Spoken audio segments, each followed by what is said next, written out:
就咁睇呢個畫面，你係咪覺得我去咗北京呢？其實我唔係去咗北京喎，我去咗中國荷里活橫店影視城啊！今日亦都係我哋旅遊360 8人橫店團隊之中嘅第3日橫店影視城一日遊，我哋會玩到秦皇宮以及係明清宮，非常之靚嘅景點。我哋馬上去邊？全程使用我部手機同埋 DJI 航拍機。今次要挑戰嘅兩樣嘢係旅遊360，我要做皇帝橫店5天純玩團啊！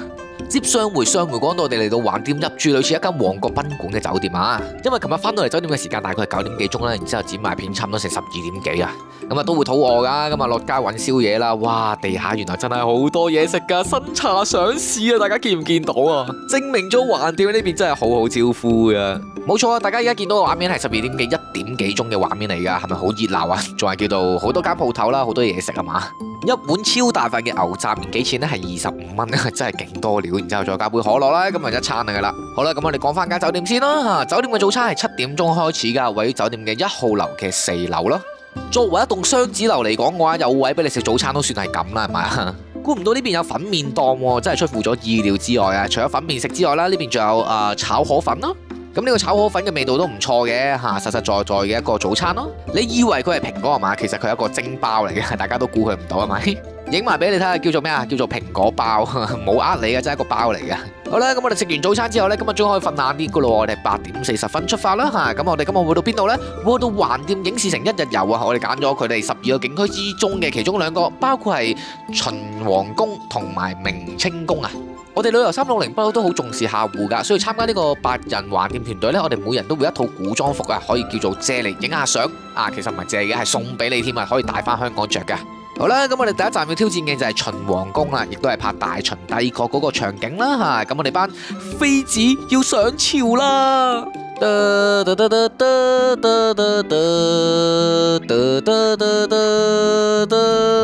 好啦，咁我哋檢完飛之後呢，就會去到佢第2個門口噶啦，叫做中宮門係嘛？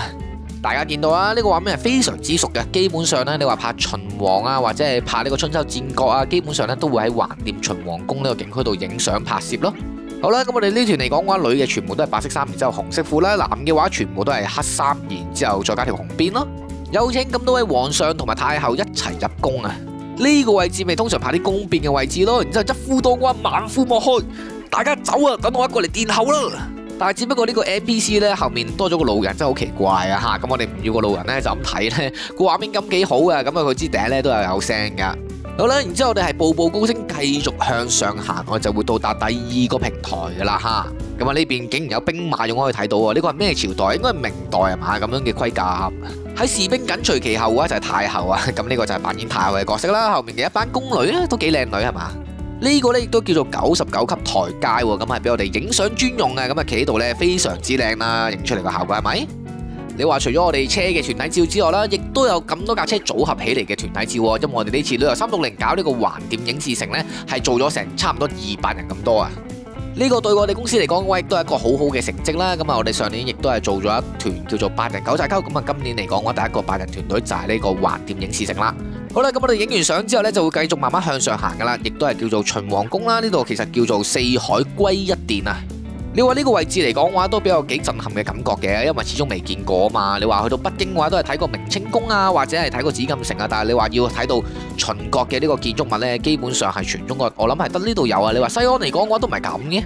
俾你睇下秦皇宮入邊係點樣嘅樣噶啦吓。可以話俾你知啊，佢個龍位嗰個攝影位啊，嚇幾錢租金呢？係過千萬一年啊！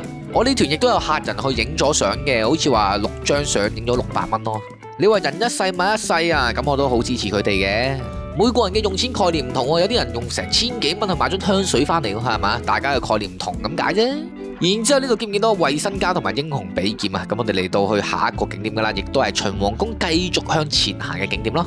咁啊呢邊最中意睇咩呢？係咁佢呢邊啊定時定候有表演啦。咁啊另外嚟講，我呢度亦都係拍過英雄啊，同埋其他張藝謀主演嘅電影咯，都會喺度拍嘅。喺成個秦皇宮嘅南面啦，見到呢個建築物，令我諗起啲咩呢？諗起鑽石山嗰個志蓮淨苑啊，咪真係好似啊！唔通入邊就係大雄寶殿，然之後再前面嘅話就係個祠堂。好啦，時間嚟到10點10分，咁啊呢度亦都有個表演喺度噶。人嚟，我哋秦王駕到啦！參見陛下，你做乜瞓到成10點幾先出門口啊？都係呢班呢比較有精力少少啊嘛，係咁揈個秦國旗嚇。佢成個效果都幾震撼嘅，都算 OK 啦。但係我自己覺得咧，睇呢啲嘢咧係增加唔到呢個收視率㗎。睇咩先可以增加呢個收視率咧？大家估下，冇錯啦，梗係玩樂器先可以增加收視率啦，係嘛？咁你彈琵琶，我冇劍，然之後佢又吹簫，但係呢個演員今日好似未入戲喎，係嘛？俾啲笑容啦，下腰同我揾個歌啦。哇！呢個係咪唔晒得啦？出邊太陽好曬頂啦！中意嘅朋友可以截圖保存或者再回帶，記住睇埋啲廣告就得噶啦。但係你話我自己最中意係咩呢？就最中意呢個妹妹仔攞嚟支歡迎旗，真係好有呢個畫面感，好正。你話呢個時候我哋班下喺度做緊咩呢？咁佢哋係會咁樣影相咯，咁樣影出嚟嘅效果都係非常之靚啦，非常之有回憶感噶。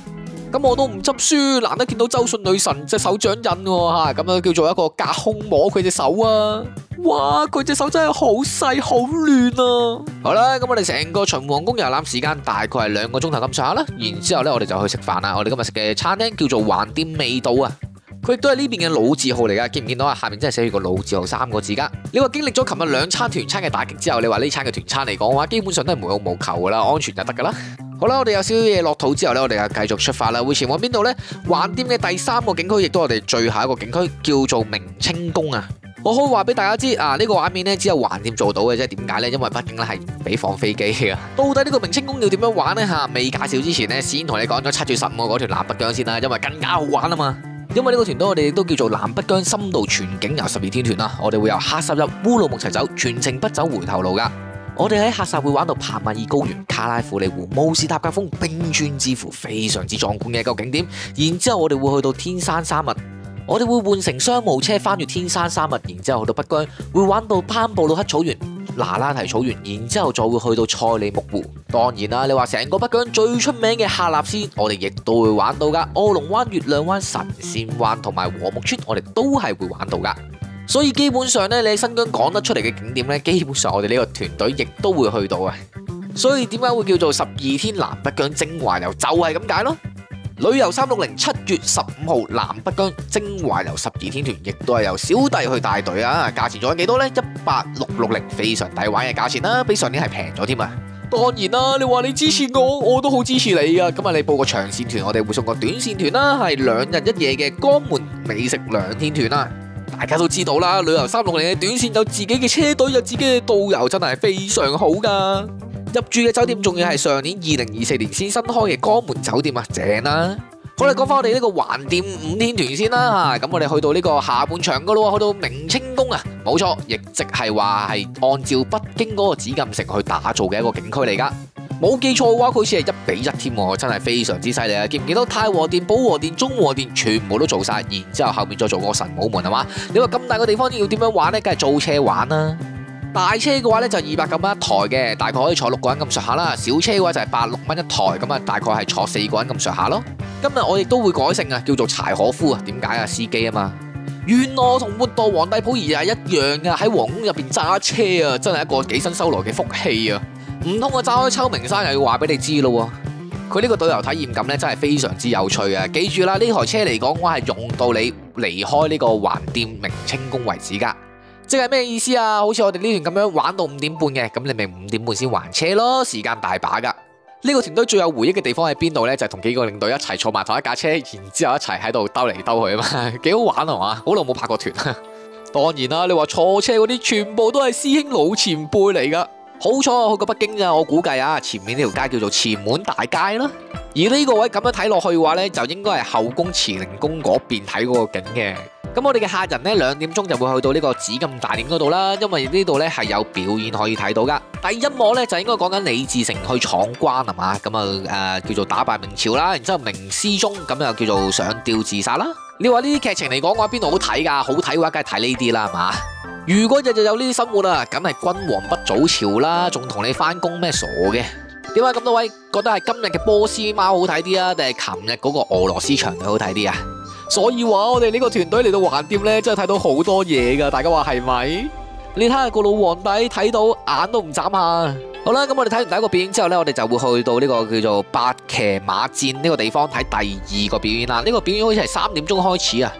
咁啊，佢入邊嚟講嘅話就係全部馬術表演啦。咁啊，相對上嚟講嘅話就冇頭先嗰啲咁好睇咯，所以我都冇睇到啦。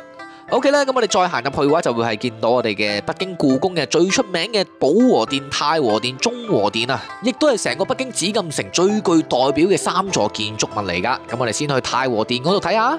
冇錯啊，如果你真係去到北京故宮嘅話呢，入邊係唔俾入去噶，你只能夠喺出邊睇。但係唔緊要啊，我哋嚟到橫店呢度叫做 A4 嘛，真係可以入到去影相噶，好過癮噶嗰種感覺，你明唔明啊？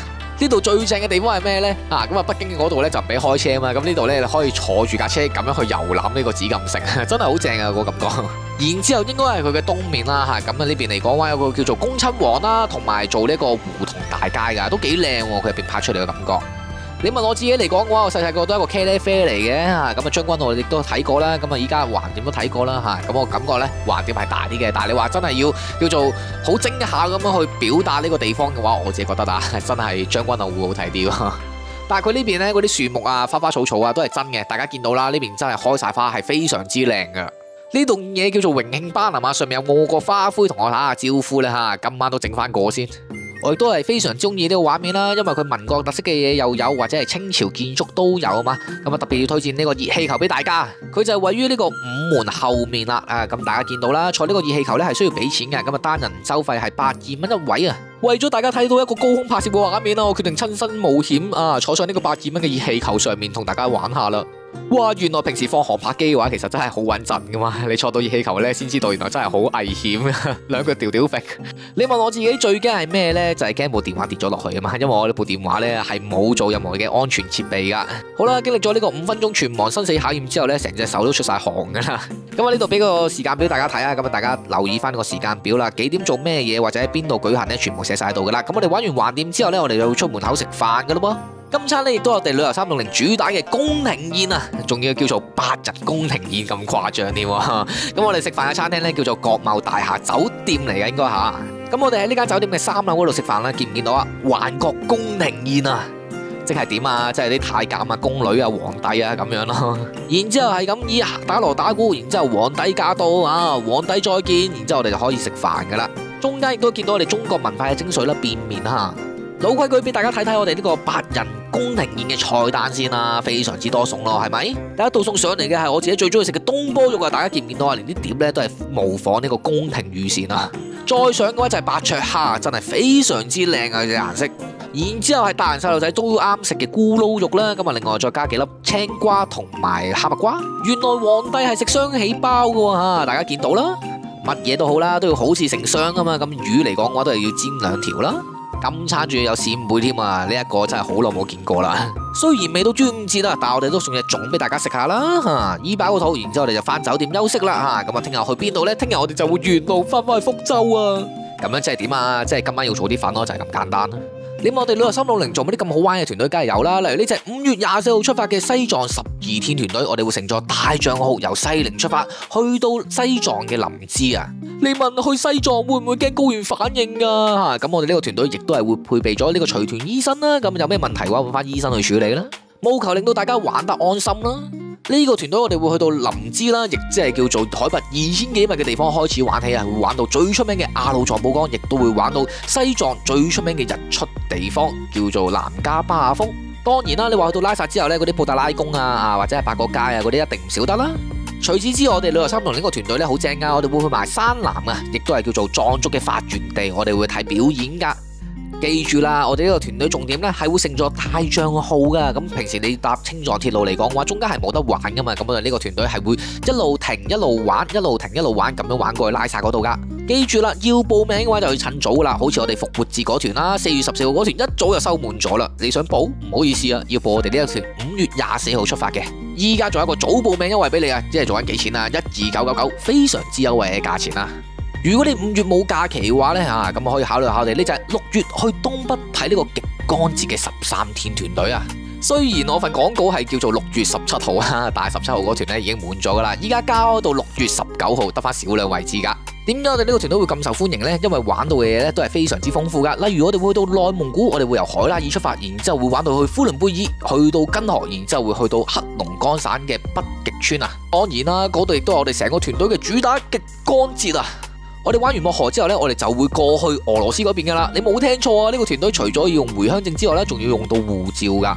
呢個團隊係咪非常之吸引呢？咁啊，價錢仲吸引啊！做緊幾錢啊？6月19號出發，做緊14999。記住啦，想攞到旅行團資訊，記住喺留言區度打我想去旅行，我就會 send 條 link 俾你噶啦，或者你掃描我哋下面嗰個 QR code，你就可以入到群組，定時定候收到我哋嘅優惠團隊啦。